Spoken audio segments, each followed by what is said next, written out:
Speak your truth. I'm here with Greg. Say it for me one more time. GRABER. Graber. Y'all can't get it. He literally just told me, can't get it right. Graber. I want to say grabber. I didn't say that. That's not good. That's not See, good. no, when I was typing that has all kind of connotations that, See, look, and I'm not the only one, so I don't feel as bad typing it. I kept saying Garber. Just, I don't know. I never heard that one. Never heard that one, Greg. Yeah. So now that we know your name, tell us a little bit more about you. Wow, that's a lot. So by background, I'm an educator, but I have a background in mindfulness and SEO. So I think probably the reason you're talking to me is I train a bunch of elite athletes and well-known teams on mindfulness, and I do mental performance training. So my current clients include a bunch of good D1 basketball programs. So I work with LSU. Wednesday, I'm flying out again to work with Marquette and Coach Shaka Smart. Nice. Work with Rice University in Houston, George Washington University in DC, of course, Siena College, McNeese State down in Louisiana.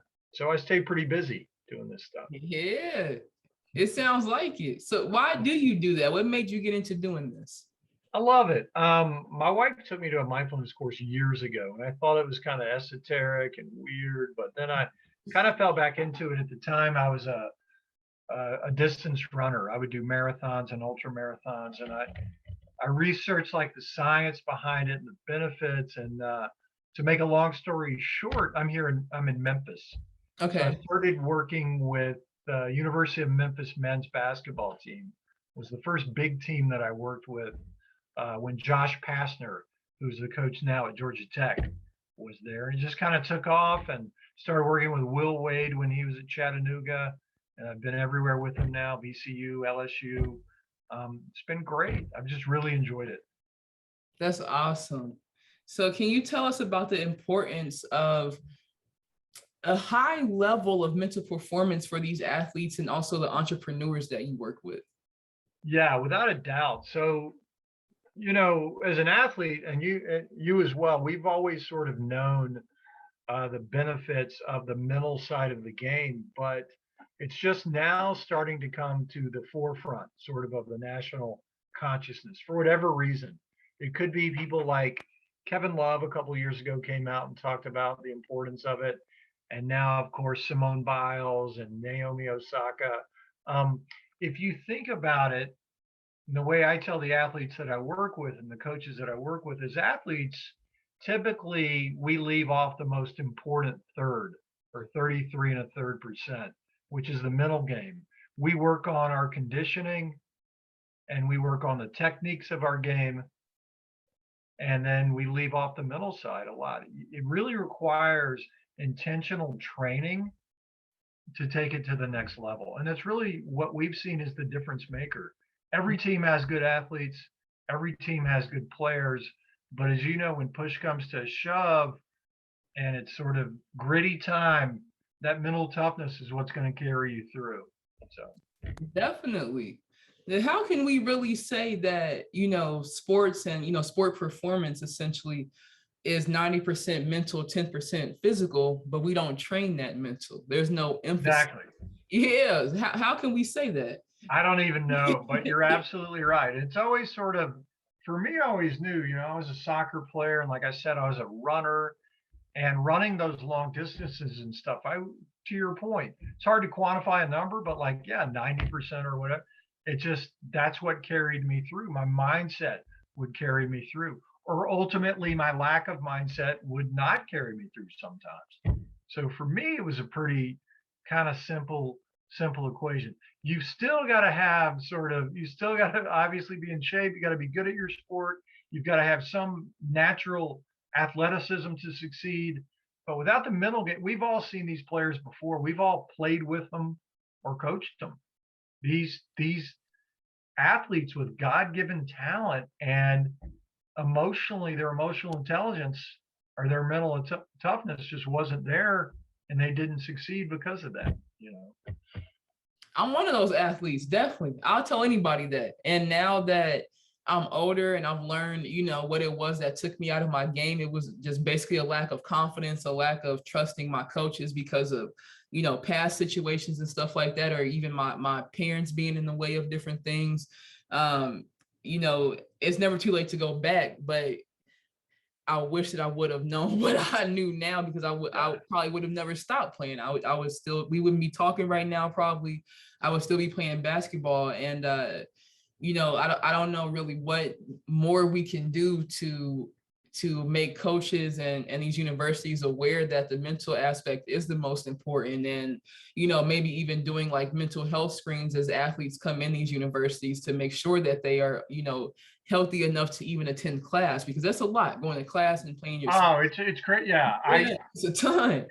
yeah, I wasn't playing a D1 sport and just Mhm. going to class and not drinking beer and wanting to chase girls around. So, and I think I was the norm. For real. And I see what these D1 athletes do. I've worked with so many now. It's so regimented. There's so much internal and external stress, and the expectations are so high. I think it's coming to the forefront now. I think people are finally starting to realize now. But years ago, I'd go in with a team and I would teach them meditation, a dozen years ago, and they'd be like, "This is crazy. This is this is weird." Mhm. Now I'll do it, and these teams they're into it. And even some of the premier high school programs, like I'm going to go to Montverde Academy, my alma mater, in October and work with them. But like IMG and a few of these places started to trickle down to them, and they're seeing it. So the other part of my job, I work at a school as an SEL, social emotional learning director. I was a principal for a long time, and we were working today with 2-year-olds, teaching them how to do belly breaths. And basically, that's a technique for regulating emotion. So I think it's here. I don't want to see that this is one of the blessings of COVID. You don't want to say it's a blessing when something terrible like that happens and people die or they're really sick. But one of the things that we found is the need for this kind of stuff all Mhm. the time, not just catastrophic situations. So, Definitely. What is a common theme that you've seen working with the athletes, I guess, that affects their mental health? Is there something that, like, everybody has in common, or is it different things for each athlete? yeah, that's a great question. I think it varies from athlete to athlete. Part of it is we all have different baselines for anxiety and sort of the ways in which we deal with stress. Um, but some cultures that are really tight and they do things really well and they make this type of stuff, like the teams that I work with, like Marquette, like Shaka Smart, like Will Wade at LSU, Jamie and Christian at GW, Scott Parra at Rice. These guys make this a priority, and they see if the coach is into this, it's very symbiotic, then they'll be into it. If the Mhm. coach can not just talk the talk with it, but also walk the walk and do it, the players are going to get into it. But part of it is, I'm not going to lie, there's a bit of a little bit of salesmanship that goes into it, because a lot of these 5-star or really high caliber athletes, everyone is always pitching stuff to them. So it takes a while sort of to break through to them.